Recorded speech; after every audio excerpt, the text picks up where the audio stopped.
Bonjour mesdames, salut les filles.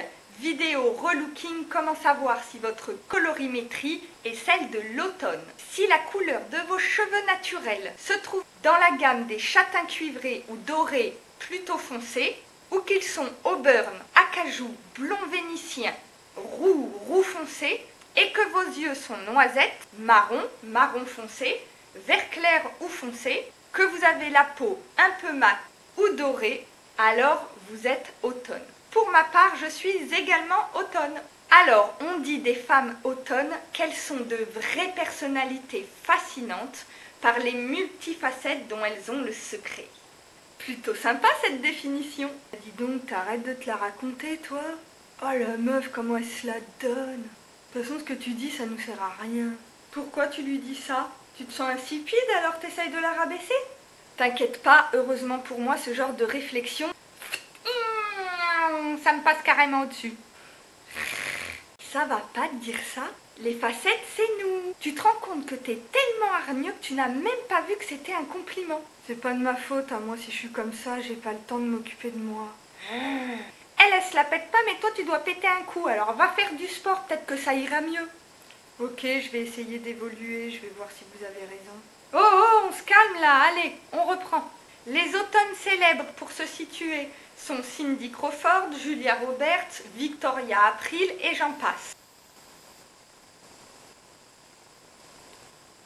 Pour notre colorimétrie, il faut penser aux couleurs chaudes d'une forêt d'automne. Toutes les symphonies d'or, de bronze et de cuivre, écoutez bien, les couleurs qui vont nous sublimer sont des couleurs audacieuses et chaleureuses telles que le safran, le cannelle, le jaune or, toute la gamme couleur terre, caramel, café, le vert mousse, le vert kaki, le gris vert, et c'est le seul de la gamme des gris. Le gris pour nous, forbidden, teint blafard, visage qui tombe, c'est la crise.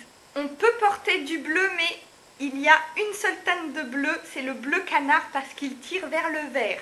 Lorsque l'on veut s'affirmer, on peut jouer avec la puissance des rouges, de l'ocre, de l'orangé.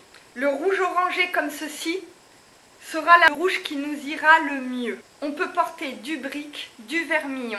Et quand on est d'humeur plus douce et sereine, c'est avec le vert turquoise et le vert jade que l'on peut jouer.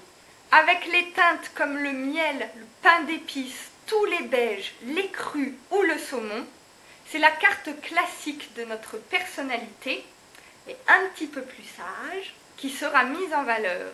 Surtout à ne pas mettre le blanc, le gris, le rose, le marine, le bleu, le rouge bleuté, qui vont nous faire une grise mine.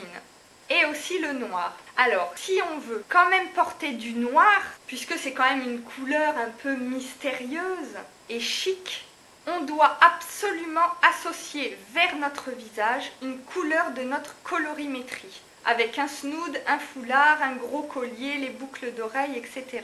On peut également s'aider du cercle chromatique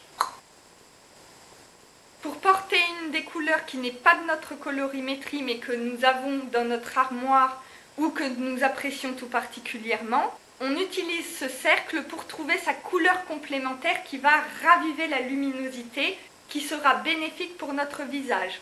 Vous trouvez la couleur que vous aimez, à son opposé, vous avez la couleur complémentaire. Pour les bijoux et les lunettes, référez-vous aux couleurs citées ci-dessus.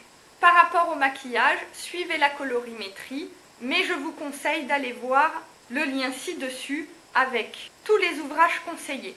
J'espère que cette vidéo vous aidera. N'hésitez pas à aller voir la vidéo sur la signification des couleurs. Elle est super.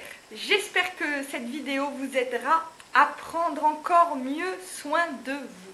On n'est pas dans une compète pour être la plus belle et nani et nana, mais pour se sentir bien. Si ça vous sert à avoir un petit peu de baume au cœur et d'être encore plus d'attaque pour affronter votre quotidien, eh ben oui mesdames, pomponnez-vous.